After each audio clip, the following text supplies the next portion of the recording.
de tuer la spiritualité. Tuer la spiritualité.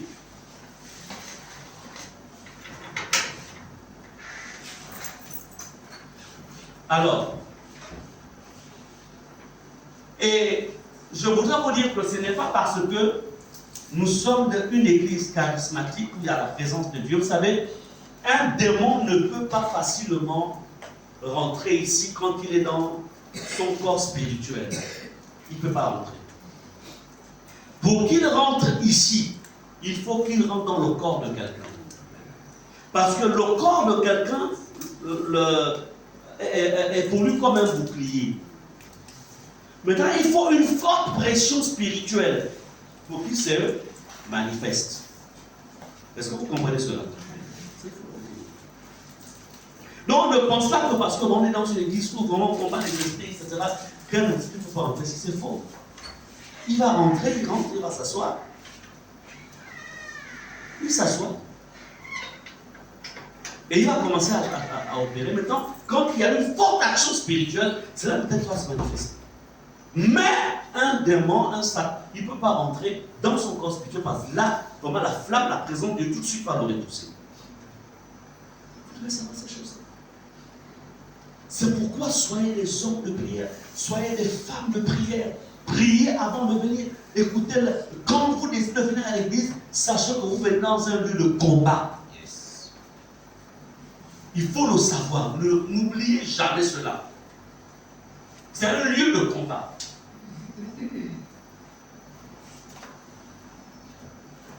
Le fait qu'on fait constamment des délivrances, je suis fort étonné de voir comment le diable est l'homme. Satan déteste l'homme.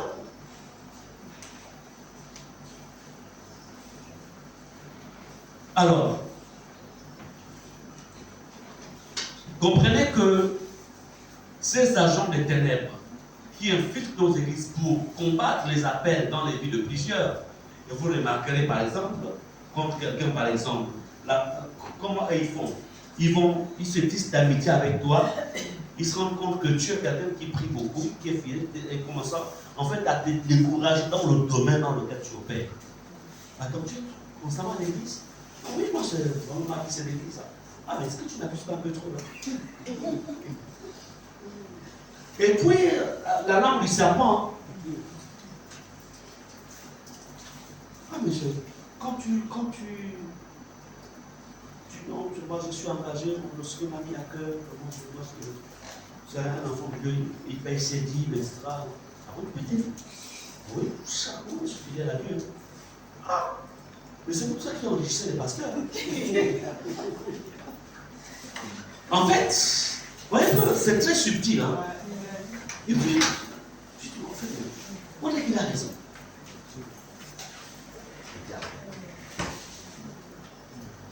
Donc, lorsque vous connaissez le domaine dans lequel Dieu vous a appelé, vous protégerez ce domaine-là.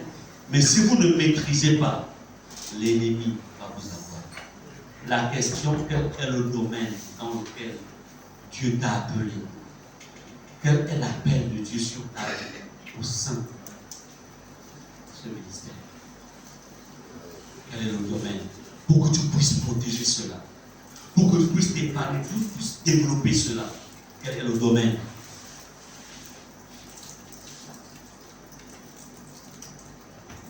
Amen. Bien-aimés, dans ce pays, il y a des personnes, des hommes de Dieu, d'une certaine distinction. Le Seigneur nous a dit, mon épouse et moi, il nous a dit qu'il faut éviter de marcher avec ces gens. Ils sont honorés par les hommes. Mais quand Dieu nous a ouvert les yeux sur certaines réalités, on a dit, il est mieux de marcher à distance. Parce qu'on doit protéger ce que Dieu nous a dit. Est-ce que tu sais que Dieu t'a dit? Tu as Ephata depuis 1 mois, depuis 2 mois, depuis 6 mois, depuis 1 an, depuis 2 ans, 3 ans et plus. Qu'est-ce que tu sais que Dieu t'a dit pour faire avancer ce ministère? Qu'est-ce que tu sais que Dieu t'a dit que tu peux protéger? Amen.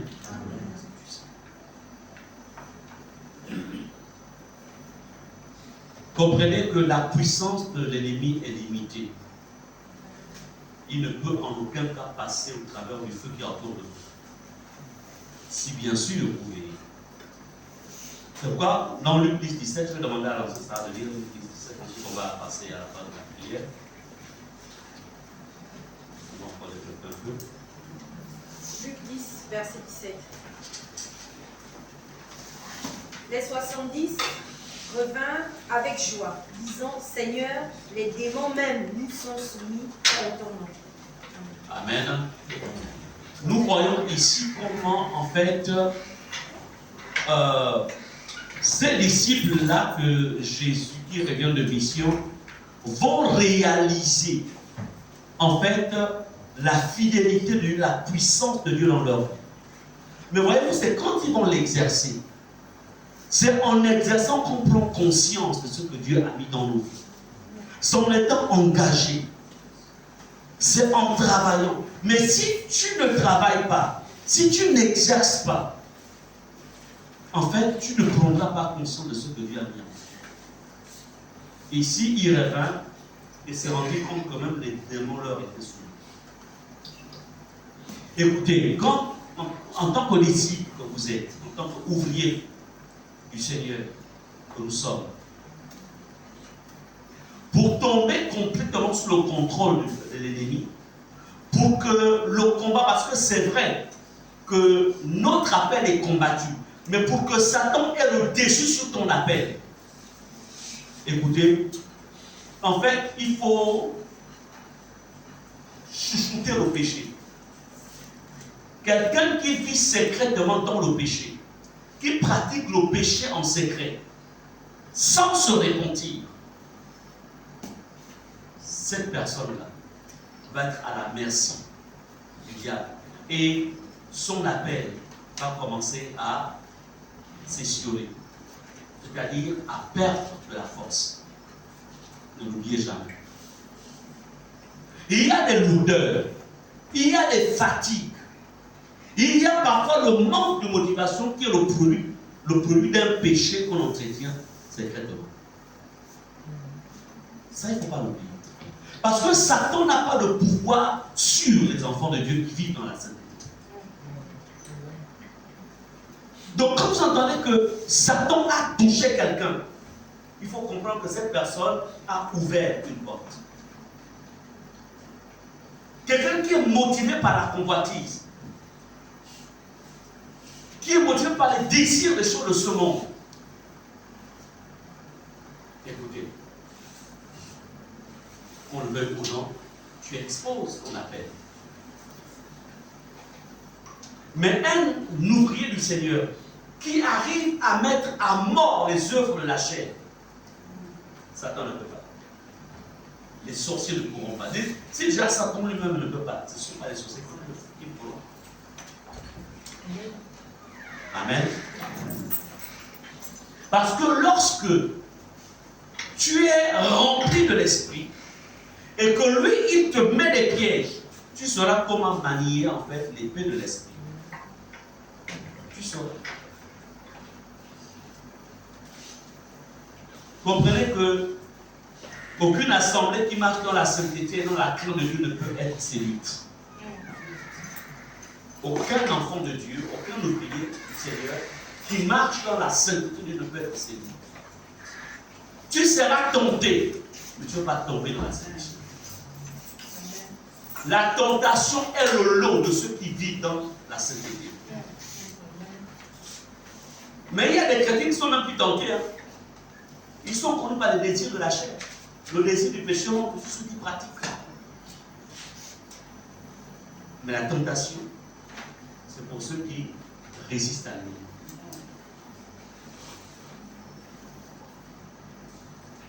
Donc, je voudrais vous dire que nous pouvons être cette église. Tu peux être ce chrétien. L'ennemi peut rôder autour de toi. Mais ne trouvera pas de faille. C'est possible. Tu peux. Amen. Amen. C'est possible. Je voudrais vous dire que partout où la parole est honorée, partout où les chrétiens se séparent du péché et du monde, partout où l'on rencontre une vraie repentance et une vraie obéissance au Saint-Esprit, le Seigneur Jésus manifestera toute sa présence. Le secret de la présence de Dieu, retenez ceci, ce n'est pas faire de dire Seigneur que ta présence descende sur moi. Le secret de la présence de Dieu, c'est honorer la parole de Dieu. 2, se séparer du péché. 3, se séparer du monde. 4, vivre une vie de repentance permanente. 5, obéir au Saint-Esprit. Quand ces points sont réunis dans ta vie, tu manifesteras la présence de Dieu. Donc ce ne sont pas les pleurs quand tu pleures là qui manifestent la présence de Dieu. Ce n'est pas quand tu cries. Et quelqu'un qui est rempli de la présence de Dieu, en montant, descend, Satan ne peut rien. Même l'homme créé de chair ne peut rien contre toi. Parce que quand tu élèveras ta voix vers le Seigneur, contre quelqu'un qui t'en veut, il tombera au nom de Jésus. Est-ce qu'on en sort? Il tombera. Vous voulez que je reprenne? Les 5 points qui maintiendront la présence de Dieu en vous. Premier point, honorer Dieu par sa parole. 2, se séparer du péché. Et ça, c'est tous les jours. Tu peux te séparer du péché aujourd'hui, mais demain, si le péché revient. Vous avez vu ici, je vous ai enseigné en disant que le péché est un organe vivant. Donc, c'est tous les jours qu'on se sépare du péché. 3, se séparer du monde. Et le monde, c'est quoi? Ce sont ses plaisirs. Les films mondains, les films, le langage du monde, l'habillement du monde, les paroles du monde. C'est ça le monde.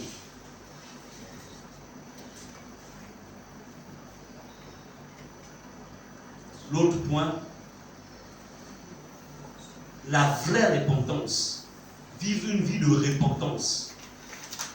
Et la repentance aussi, c'est tous les jours. C'est comme le fait de se laver tous les jours. Quelqu'un qui ne se lave pas tous les jours, il va puer. C'est comme un chrétien qui ne se répand pas, il va puer le péché, il va puer la chair.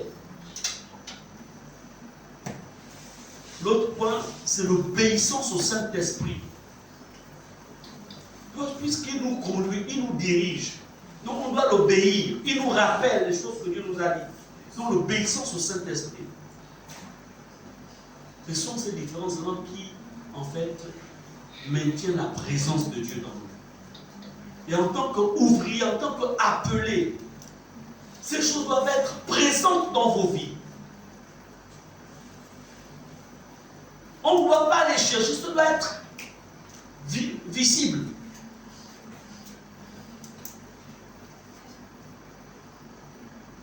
Amen. Amen.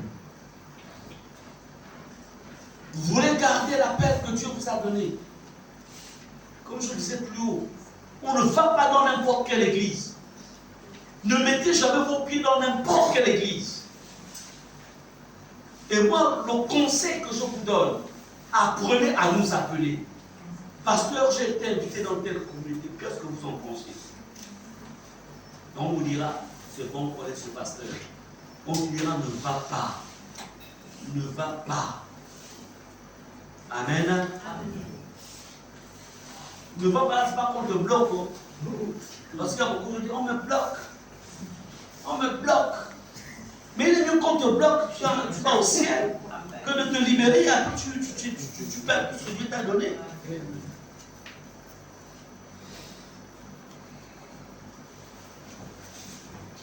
Si vous allez dans un endroit, par exemple, vous allez prêcher, on invite Ersan, orateur principal. Mais il ne sait pas que les estrades, on a mis en bas là. Il y a le crâne d'un bébé qui est en bas. On t'invite, tu montes. Tu commences à prêcher. Tu t'entends. Au niveau du talon.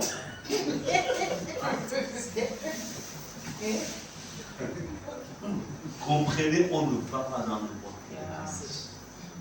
Amen. Sur plus de 7000 églises qui arrivent, peut-être même plus que ça, même plus de 7000. On peut compter les églises qui sont de Dieu. Plus de 10 000 pasteurs qu'on a à Libreville, deux papas du Gabon. On peut compter le nombre de ceux, le nombre des véritables.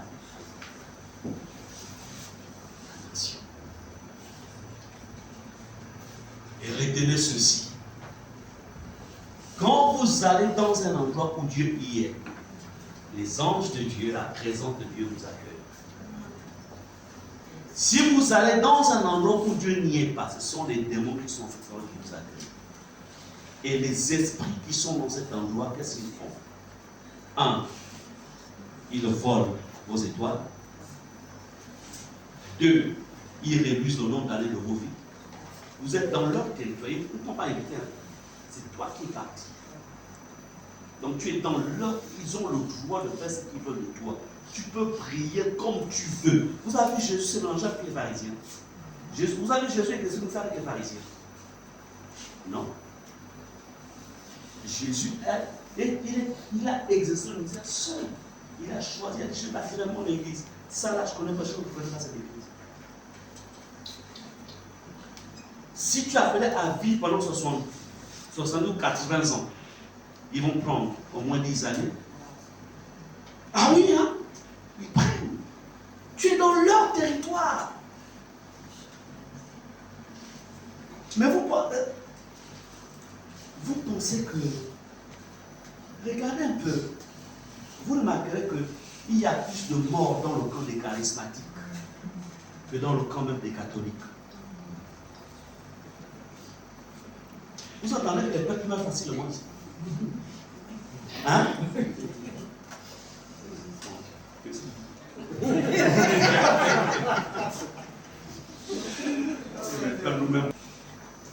Amen. Tu rentres dans un endroit qui est préparé par ces esprits-là. Ils te voient le nombre d'années, comme je disais. Tu fais Libreville, Lambaréné, Attila à Congo. Tu meurs là. Et quand tu sortais du veille de prière, on est ensemble, on a la veille de prière. Il est parti. À Kenya.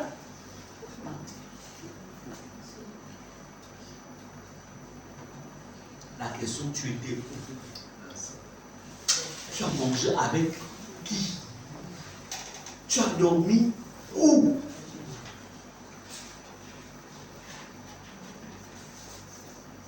Les connexions. Faites attention. Toutes ces choses-là, quand quelqu'un va tôt, c'est son appel qui a été détruit, qui a été abrégé. Vous savez, quand vous êtes une menace pour le diable, je peux vous dire une chose. Si Satan n'arrive pas à te faire tomber dans le péché, il n'arrive pas, en fait, ça, il a tout fait, il n'arrive pas. Il va dire non. Il est mieux de l'envoyer au ciel. Parce que plus il est sur la terre, il cause beaucoup de ravages. Envoyez-le au ciel. Et allez trouver son Jésus. Il t'envoie au ciel. Il cause une mort prématurée pour que tu partes au ciel. Au moins, quand tu t'en vas là, ce que tu faisais là, tu as pu le faire. Vous comprenez cela? C'est-à-dire que la dernière arme de Satan contre un enfant, un ouvrier du Seigneur, c'est la mort. Il te donne la mort. C'est pourquoi plus tu montes avec Dieu, plus tu fais attention là où tu mets les pieds. Tu fais attention. Plus tu montes avec Dieu dans la consécration, tu montes avec Dieu dans le service, tu montes avec Dieu dans l'appel, tu as dit que tu es. Tu fais attention.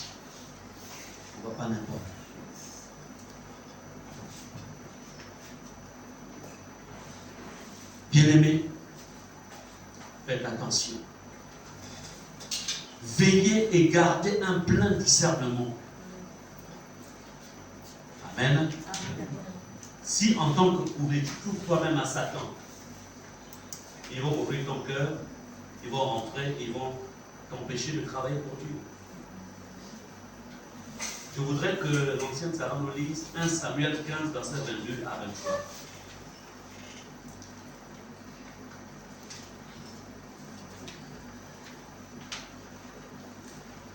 Samuel 15, versets 22 à 23.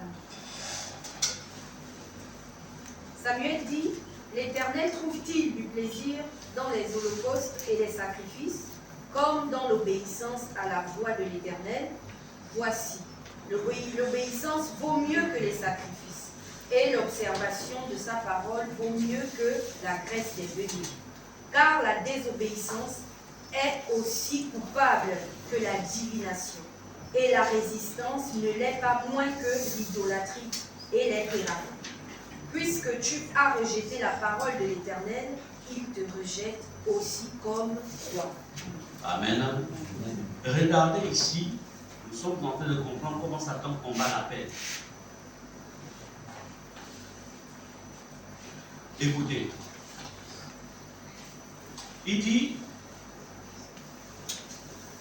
la désobéissance est aussi coupable que la divination.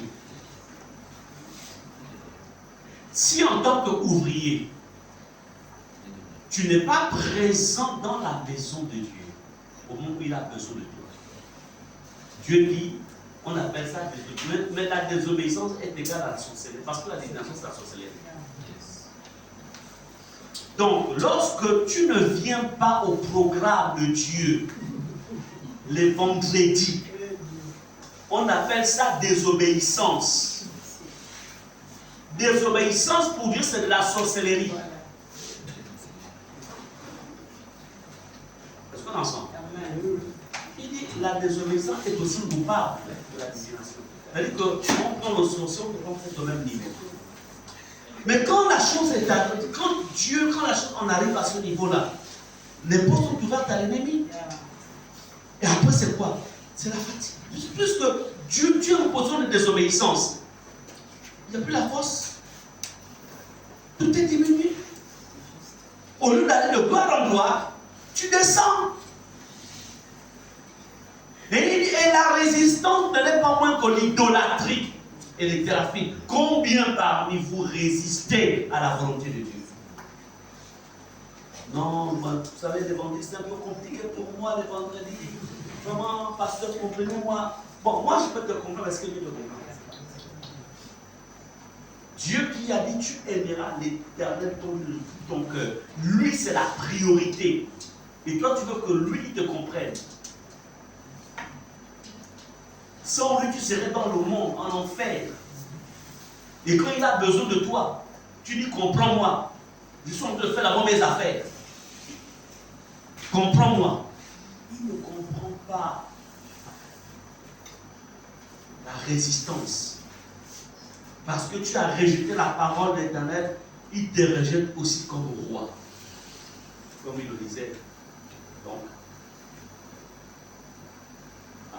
à Samuel, plutôt à Saül. Bien aimé, nous allons prier. On va prier.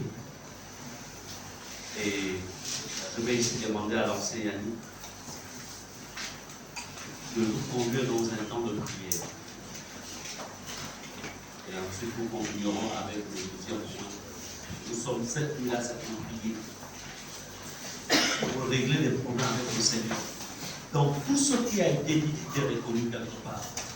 Tu sais que là, la parole appelle, je suis quand même, tu connais. On va d'abord, à un moment donné, quand d'adoration, et ensuite, l'ancien Patrick et l'ancien Yannick va nous comprendre.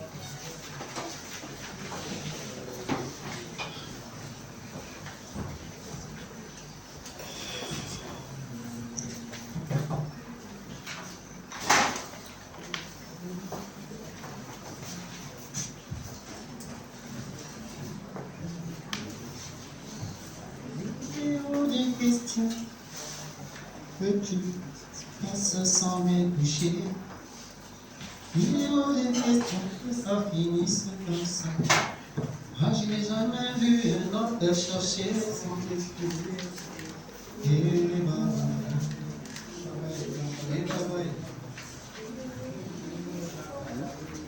baba,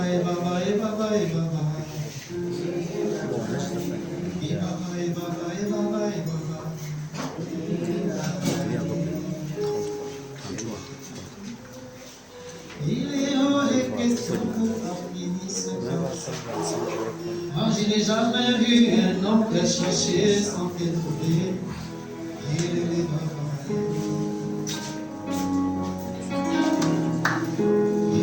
baba. Question que tu passes sans me toucher. Est-ce qu'on peut s'élever? Ensemble, nous allons chanter cette cœur.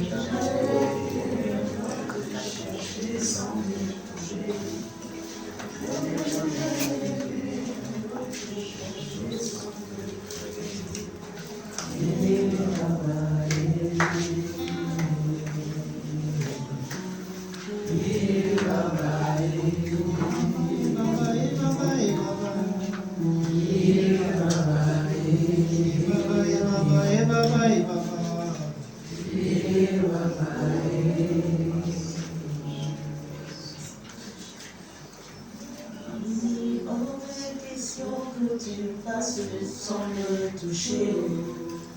Il est hors de question que ça finisse comme ça.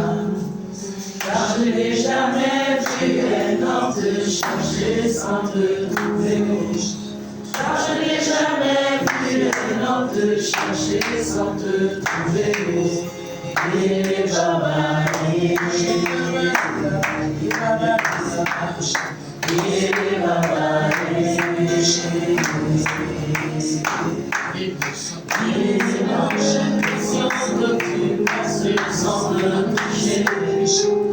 est hors de question que ça finisse comme ça. Car je n'ai jamais vu un homme te chercher sans te trouver. Car je n'ai jamais vu un homme te chercher sans te trouver. Et baba,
ça finisse comme ça.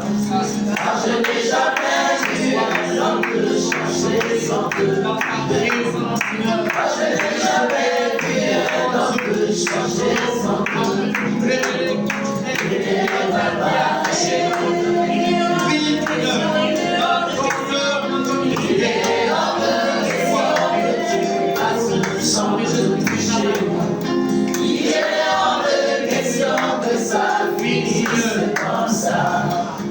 car je n'ai jamais vu un homme te chercher sans te trouver. Moi je n'ai jamais vu un homme te chercher sans te trouver. Et baba,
chercher sans de tout près.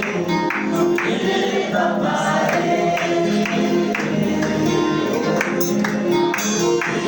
papa, il est papa, il est papa, il est papa, il est papa, il est papa.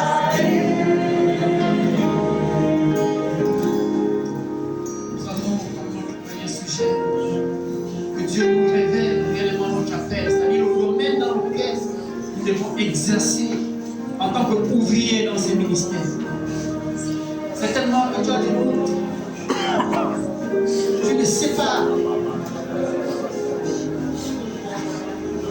Ou tu n'arrives pas à réaliser quel est ton appel.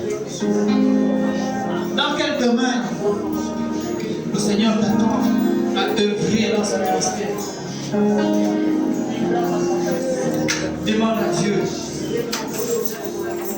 Ce soir, c'est tellement que tu es confus.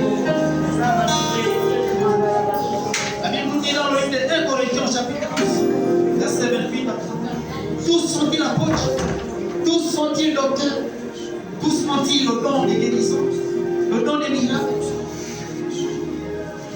Quel est ton appel? Qu'est-ce que Dieu voudrait que tu fasses dans ces ministères? En tant qu'ouvrier, en tant qu'ancien, en tant que diacre, en tant que responsable de groupe spécifique, en tant que membre actif, élève ta voix. Dieu nous accorde la grâce en Jésus ce soir de nous exprimer.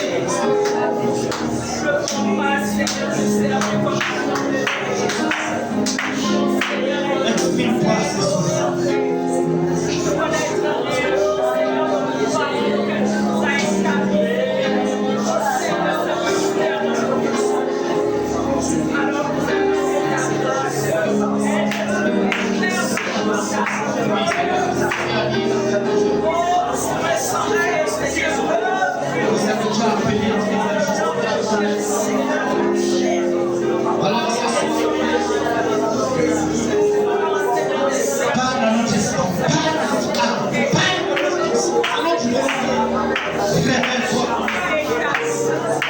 Viens nous éclairer. Dans quel domaine aimerais-tu que nous puissions les servir dans ces ministères? Là où tu vas passer, dans notre comité, dans nos départements, est-ce que je peux aussi m'exprimer dans cet esprit? Parle mon cœur. Ouvre mes yeux et couche totalement mon visage. Que je comprenne, que je vienne.